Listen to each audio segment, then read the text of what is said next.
Hello friends, आज आपण वर्ग 10वीच्या इंग्रजी विषयाच्या प्रश्नपत्रिकेमधील question number 3B poem appreciation याविषयी माहिती घेणार आहोत. क्वेश्चन नंबर 3B ॲप्रिसिएशन हा प्रश्न 5 मार्कांसाठी विचारला गेलेला असतो आणि यामध्ये आपल्याला एक कविता त्याच्या टायटलसह व त्याच्या कवीच्या नावासह ही छापून दिलेली असते. ती कविता तुम्हाला वाचायची आहे आणि वाचून झाल्यावर त्या कवितेवर आधारित 5 मुद्द्याचं ॲप्रिसिएशन तुम्हाला लिहायचं आहे. हे ॲप्रिसिएशन लिहित असताना विद्यार्थी मित्रांनो, त्याचे 5 मुद्दे कोणते कोणते आहेत ते आपण आधी समजून घेऊया. त्यातला पहिला मुद्दा आहे ते म्हणजे टायटल. टायटल म्हणजे शीर्षक. दुसरा मुद्दा आहे पोएट किंवा पोएटेस, कवी किंवा कवयित्री.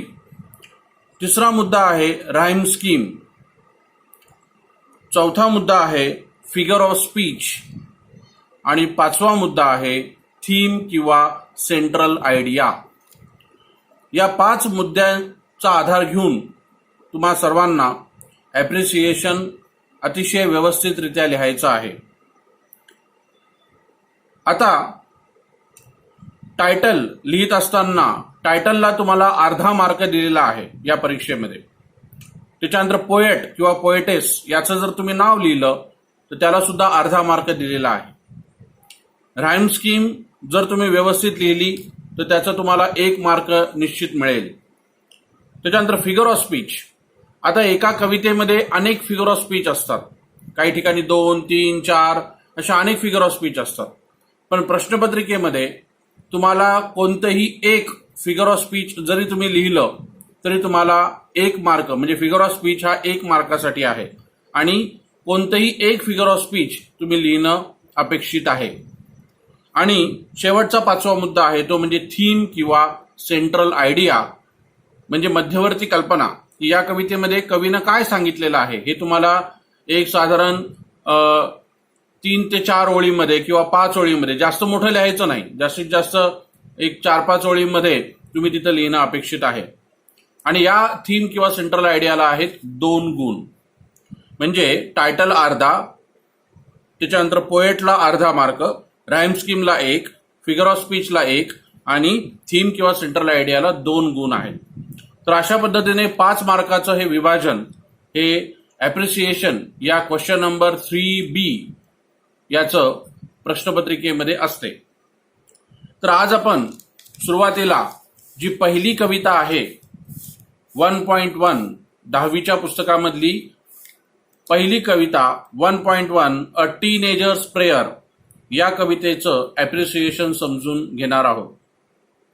तुम्ही ही काळजीपूर्वक ऐका आणि तुमच्या वहीमध्ये हे ॲप्रिसिएशन व्यवस्थित लिहून घ्या.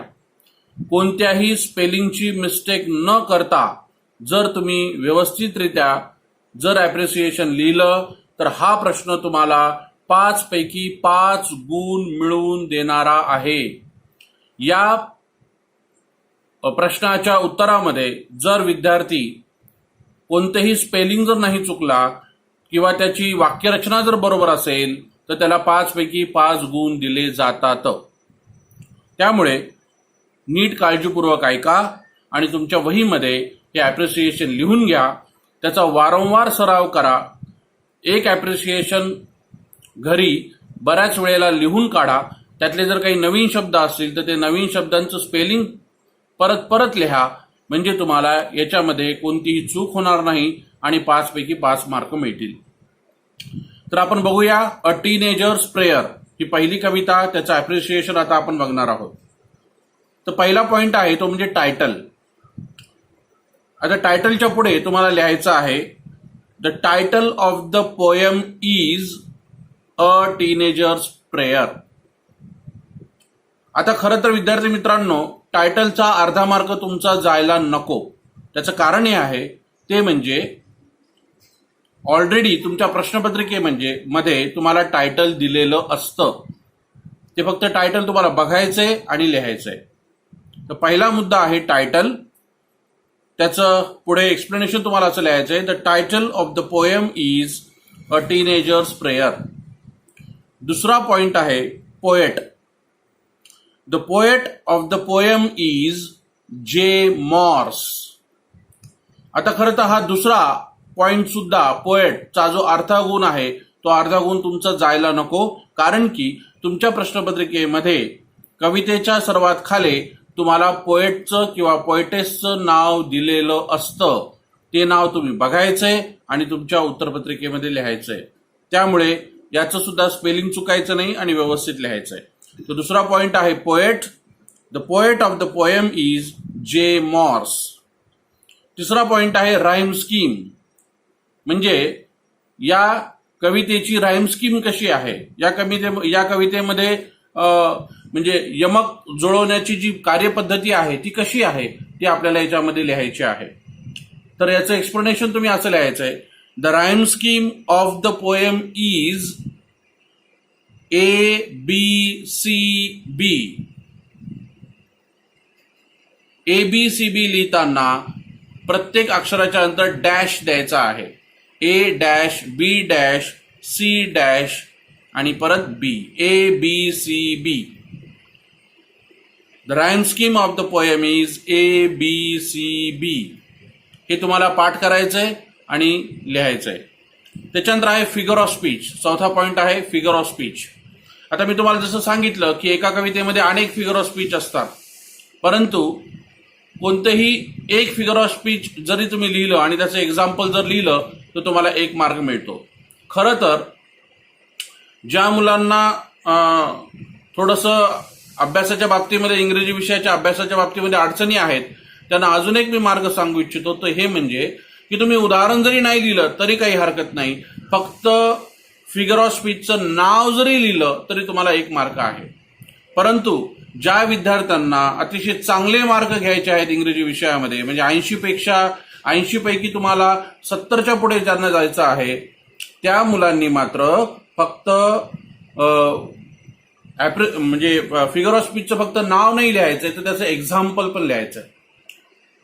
आणि जे मुलं फक्त नाव लिहितील त्यांना सुद्धा 1 मार्क मिळणार आहे, आणि ज्यांनी एक्झाम्पल आणि नाव लिहिलं त्यांना सुद्धा 1 मार्क मिळणार आहे. मार्कामध्ये कोणताही फरक होणार नाही. परंतु ज्या मुलांना जास्त मार्कांची अपेक्षा आहे त्यांनी मात्र अजून थोडं जास्त व्यवस्थित लिहायचं आहे. तर पहिलं याच्यामधलं फिगर ऑफ स्पीच आहे ते म्हणजे ॲलिटरेशन. ॲलिटरेशन याचं आता एक्झाम्पल आपण जर द्यायचं तर त्याच्यात या कवितेमध्ये अनेक एक्झाम्पल्स आहेत, पण मी जे इथं उदाहरण तुम्हाला सांगितलेलं आहे याच्या व्यतिरिक्तही तुम्ही लिहू शकता. ॲलिटरेशन म्हणजे काय? तर ॲलिटरेशन म्हणजे एका कवितेच्या एकाच ओळीमध्ये जर एकापेक्षा जास्त शब्द सारख्या अक्षरापासून सुरू होणारे असतील तर त्या ओळीमध्ये ॲलिटरेशन हे फिगर ऑफ स्पीच आहे असं आपण म्हणू शकतो. अशा अनेक ओळी असतील कदाचित, तर त्यातली कोणती एक ओळ तुम्ही लिहू शकता. तर इथे हे उदाहरण आहे ते म्हणजे पहिलीच ओळ, each day brings new beginnings. याला इन्व्हर्टेड कॉमामध्ये लिहायचंय. आता या ओळीमध्ये बघा, each day brings new beginnings. आता याच्यामध्ये ब्रिंग्स आणि बिगिनिंग्स हे एकाच ओळीमध्ये 2 शब्द आलेले आहेत की ज्याच्या अक्षरांची सुरुवात ही या शब्दांची जी अक्षर आहे, सुरुवातीचं जे अक्षर आहे ते सारखं आहे. ब्रिंग्सचं बी आणि बिगिनिंगचं परत बी. म्हणजे ब हा जो साऊंड आहे, हा ब हा साऊंड हा रिपीट झालेला आहे. मग कसं लिहायचंय हे? तर याचं ॲलिटरेशन लिहा. ॲलिटरेशनच्या समोर लिहा एक्झाम्पल. एक्झाम्पल नंतर इन्व्हर्टेड कॉमामध्ये लिहा each day brings new beginnings. आणि मग लिहा त्याच्या पुढे इन धिस लाईन, कंसामध्ये लिहा B. In this line B sound is repeated, hence alliteration. Hence HENCE म्हणून हेन्स ॲलिटरेशन. हा झाला पहिलं फिगर ऑफ स्पीच. अजून एक एक्स्ट्राचं उदाहरण देऊन ठेवतोय तुम्हाला मी. तुम्हाला 2 लिहायची गरज नाही. जर एखाद्या हुशार मुलांनी 2 लिहिलं तर अजून चांगलं आहे, पण जास्त एक किंवा 2च्या वर लिहू नका. आणि ज्या मुलांना थोडंसं इंग्रजी विषयाच्या बाबतीमध्ये थोडंसं त्यांना कमी मार्क्स मिळतात म्हणा, किंवा त्याचा थोडा कमी अभ्यास आहे, अशा मुलांनी फक्त त्याचं नाव म्हणजे ॲलिटरेशन एवढंच जरी लिहिलं तरी त्याला 1 मार्क आहे. त्याचं एक्झाम्पल नाही लिहिलं तरी चालतं, बाकी काही नाही लिहिलं तरी चालेल. तर दुसरं उदाहरण आहे इन्व्हर्जन. दुसरं फिगर ऑफ स्पीच आहे इन्व्हर्जन. एक्झाम्पल त्याचं डिसिजन आय मस्ट मेक. ही ओळ आहे कवितेची, डिसिजन आय मस्ट मेक. आणि त्याच्या पुढे त्याचं लिहायचं आहे normal word order is inverted.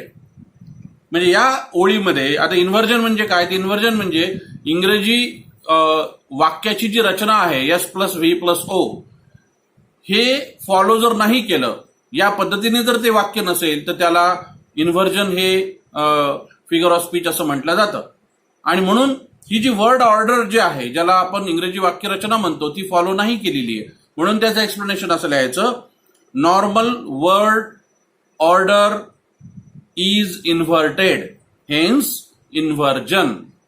हे झाले 2 उदाहरणं फिगर ऑफ स्पीचचे. यातलं कोणतेही एक लिहिलं तरी तुम्हाला चालू शकेल. आणि शेवटचा आहे पॉइंट 5वा, थीम किंवा सेंट्रल आयडिया. आता नीट समजून घ्या. ही 4-5 ओळीची असते, याला 2 गुण असतात, आणि याचं एकही वाक्यरचना चुकायला नको, स्पेलिंग चुकायला नको. नीट ऐका. It is a prayer of teenager. In the teenage, everyone is confused about how to take a right decision. A wrong decision may destroy his or her whole life. So, from this poem, the teenager is praying to the God for his help and continuous guidance. आता याच्यामध्ये God शब्द लिहिताना G capital काढायचं, आणि for his help, his याच्यामधलं H सुद्धा capital काढायचे, कारण की H हे गॉड साठी आलेलं आहे. So the teenager is praying to the god for his help and continuous guidance. Theme किंवा सेंट्रल आयडिया परत एकदा ऐका. It is a prayer of a teenager. In the teenage everyone is confused about how to take a right decision. A wrong decision may destroy his or her whole life. So, from this poem, the teenager is praying to the God for his help and continuous guidance. Thank you very much.